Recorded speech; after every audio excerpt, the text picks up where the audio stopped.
cái đào vọt cái đào đại chôn phía sặc nơi nấy mán quan cua sa nơi một quan pram rồi cua sa hay rõ đó dương ngày vào nghiến màn tầm đỏ thế là tầm ngay tao tạc nia đấy nơi từ tầm nơi tầng ọt nia mà chụp kia nó bằng hùm phuột bạn bạn là bằng tờ cô bà mình tim mình rực mình tim mình rực tim mình rực cho mà ô chết thơ thằng nam tiệt bà này lúc mình phun bằng tỉ crom bà ông thom ơi បាទថ្ងៃនេះខ្ញុំនិងភរិយារបស់ខ្ញុំបានយកបន្លែចំនួន1ឡានយកមកចែកជូនភេសជ្ជនៅពេលយប់នៅថ្ងៃនេះនៅបឹងតកូនបាទហើយអញ្ចឹងឥឡូវយើងកំពុងតែលើកដាក់បន្លែជូនដល់គាត់ហើយនេះរដងយើងមកពេលអីគេពេលថ្ងៃឥឡូវថ្ងៃនេះមកពេលយប់មកនេះមកពេលយប់ម្ដងត្រីម្ដងតាលើកហើយមានអីទៅពេលយប់មកពេលយប់មានអីទៅមានបន្លែសុតមកតែម្ដងនេះបងត្រៀជឿលើអត់ក្រោលអានេះដាក់ទៅក្នុងឡានមកថង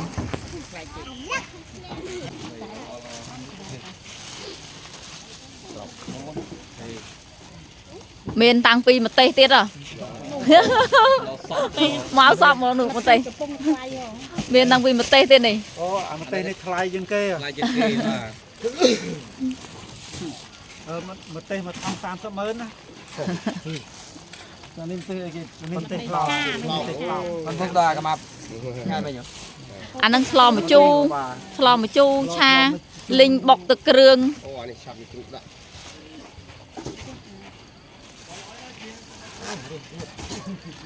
ម្រះនងម្រះតសក់កាស្ពៃស្នៀតពោតនោះស្នៀតពោតខ្ចីល្អដល់ហើយ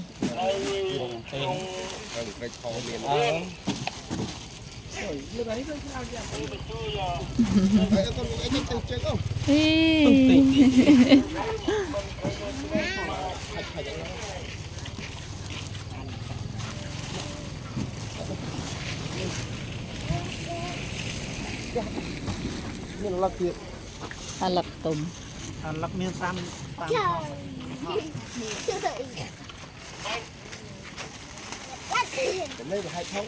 ច្រើនគាត់ដល់ចលៀសពីកន្លែងមួយទៅកន្លែងមួយដល់កាលយើងរត់លើកមុនណាពេលមករត់សានេះបានដឹងវេទនាមិនដបងនិយាយពីដេកទៅយំទៅអាណិតដឹងថាជួយអីបានណាច្រើនតិចតួចខាងណាទៅបុកចាំដល់គាត់ថាណែអត់មានផ្ទះនេះនៅទេអត់ទេកស៊ូការខ្លួនឯងកស៊ូគាត់មានខ្លួនឯងគាត់ធ្វើខ្លួនឯងគាត់ចង់នៅលក្ខណៈហើយបាទដាក់អានេះវាហប់បាទនេះហប់មែនអានេះបិទចិត្តហប់មែនណាអានេះហប់ក៏ប៉ុន្តែគាត់វាសុវត្ថិភាពភ្លៀងអត់សាច់ជុំនេះម្ចាស់គាត់អត់នោះគាត់មានបងប្អូនគួយទីតុកយ៉ាផុកមានបងប្អូនខ្លះគាត់ទៅផ្ទះខ្លះទៅផ្ទះគាត់សុខភាព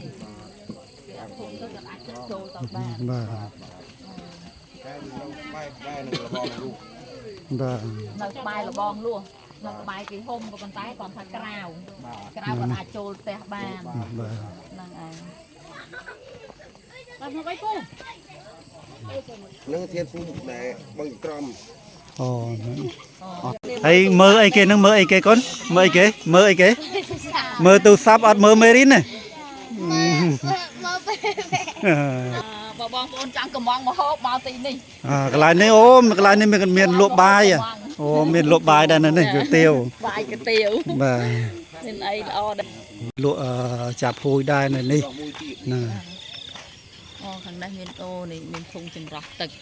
ដើម្បីបងប្អូនមាននេះធុងចម្រោះទឹកណាធុងចម្រោះទឹក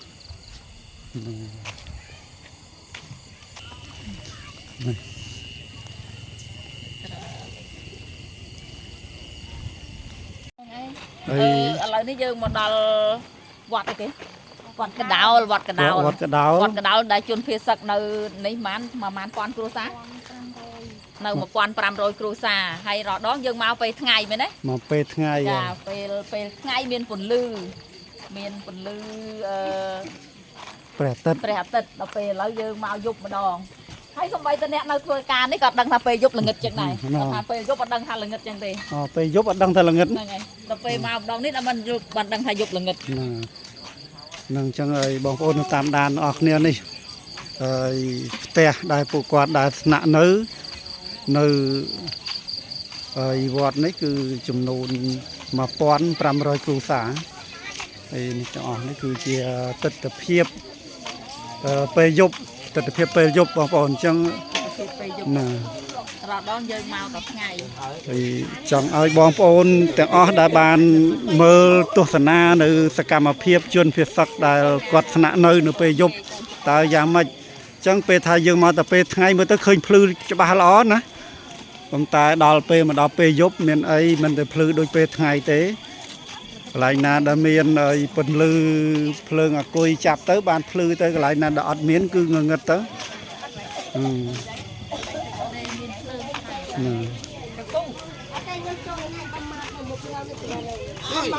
ដៃមិនដល់រស់64ឃើញតែថតបានណាស់តែពីប៉ោះមកថតមួយដែរខាងនេះរួមប៉ោះមក បាទហ្នឹងបានបងហើយបងធ្វើការនឹងអត់មានបានទៅដល់ផ្ទះទេមើលទៅមួយថ្ងៃវល់ងាយ បានទៅដល់ទេនៅត្រឹមនឹងទាំងអស់តែគ្នា នៅតែត្រឹមនឹងទាំងអស់គ្នាហ្មង ជប់គេណាបើគេហុំពួត បងទៅខាងណាបងតកូន មានតែ បាទបាននៅបងតកូន តែអ្នកបងតកូនហ្នឹងហើយ បាទ គុំមន្ទីរមានរិទ្ធ គុំមន្ទីរមានរិទ្ធ មន្ទីរមានរិទ្ធ តំបន់បងតកូនហ្នឹងមានរិទ្ធ គុំគុករបៀប អូចឹងបានន័យថានៅបងតកូនមាន4ភូមិចឹងណា ហើយដល់ដល់ខ្ញុំមកពេលថ្ងៃថ្ងៃនេះចម្លែកខ្ញុំមកពេលយប់ខ្ញុំចង់ដើរមើលពេលយប់ដល់ ខ្ញុំនេះខ្ញុំការពារដល់បាទ បាទ បាច់ក្មេងៗ បាទ ចង់មើលពេលយប់ទស្សនវិជ្ជាពេលយប់ដល់ហើយក៏បាននាំទៅកន្លែងជុំ បាទ នេះអូចឹងឯងបានគូនបដៃមក បាទហ្នឹងណា អូហ្នឹងហើយ បាទ បានឌីលមកញោគុំយោសមហើយ បាទរាល់ដងខ្ញុំមកពេលថ្ងៃមានសម្ភារៈមានគ្រប់មុខទាំងអស់តែមកពេលយប់នេះមានតែបន្លែសុទ្ធទេណាបងមានបាទបាទដឹក បាក់បងម៉ោង5 ខ្ញុំចេញមកមួយឡាននេះមានបន្លែសុទ្ធរាល់ដងមានសពមុខមានគ្រប់ បន្លែហ្នឹងមានបន្លែដូចជារ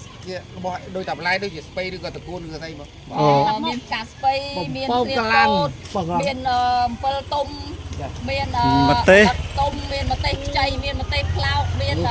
អីទៀតដូចជាច្រើនមុខមិនមានស្ដាយគូ មានស្ដាយគូមានម្រះទៀត មានម្រះ មានតសក់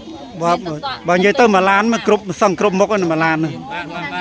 បានហ្នឹងហើយក្នុងនាមខ្ញុំពួកខ្ញុំពជាការពារក៏សូមអរគុណដែររបស់ស្រីដែលបានជូន អូតា បាទ បាទ បន្លែដើម្បីជួយដល់ចិត្តសាស្ត្រ បាទ ដល់យើង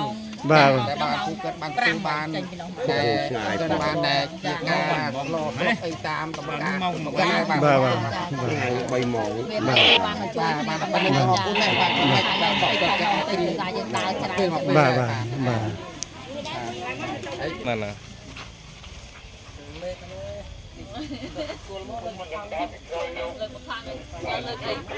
ไปស្រាលជាងគេអូកាស្ពៃទៅបាទជើងទៅបាទ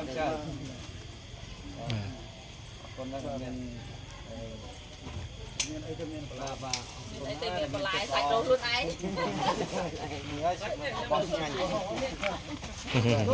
គាត់មានសាច់យកទៅ3 4ឆាព្រឹបចេញបាត់ទៅបងប៉ុណ្ណឹងបាន ជំរាបសួរអ៊ំជំរាបសួរហើយធ្វើអីអ៊ំធ្វើអីនេះ ធ្វើឲ្យឆ្នាំ អូធ្វើថ្នាំទៀតហ៎អូចេះធ្វើថ្នាំទៀត មកក្អក បាទ នេះលោកមេភូមិបឹងទីក្រម បាទអ៊ំ ធំអើយធំយើងធំមិនប្រាប់គាត់អូដឹងគាត់អ្នកកសែត យើចំដល់ ជំទាវក៏សួរថាអ៊ំត្រូវជាម៉េចទៅនៅតែអ៊ំឆ្លើយថាលោកមេភូមិបើក្រោយចុះពួកខ្ញុំប្រាប់តែម្ដង បានមើលមុខក៏មិនស្គាល់ស្គាល់តែណែណោះទៅលើគឺទេ ឥឡូវខ្ញុំជិះរៀបប្រាប់ហើយបាទខ្ញុំជិះរៀបប្រាប់ ទៅទៅនិស័យ បាទ